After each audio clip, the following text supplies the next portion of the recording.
Life felt like a rerun. Friends hit milestones.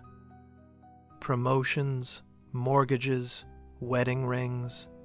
I was still stuck in the prologue, paralyzed by the feeling that I had somehow missed the starting gun. Every night, the same intrusive thought played on a loop. Everyone is ahead of me, and I am officially behind.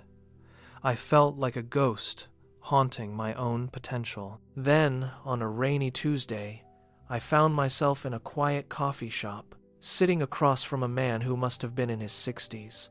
He had these tired, kind eyes that seemed to hold 1,000 stories.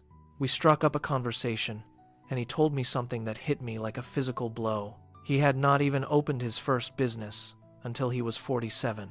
I stared at him, genuinely confused, and asked, "Weren't you terrified that it was just too late?" He took a slow sip of his coffee, looked me dead in the eye, and whispered, "Too late is just a story you tell yourself to avoid the pain of starting." That sentence rewired my entire brain. I realized I was suffering from a classic case of comparing my Chapter 3 to someone else's Chapter 10.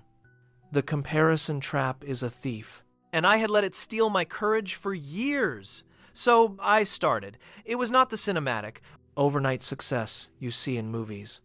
It was messy, slow, and often embarrassing. I failed, I pivoted, and I stumbled, but I was finally in the arena. Fast forward 10 years. I am not where my peers are, and honestly, I don't care anymore because I am exactly where I am supposed to be. Your 20s aren't a deadline, and your 40s aren't a brick wall.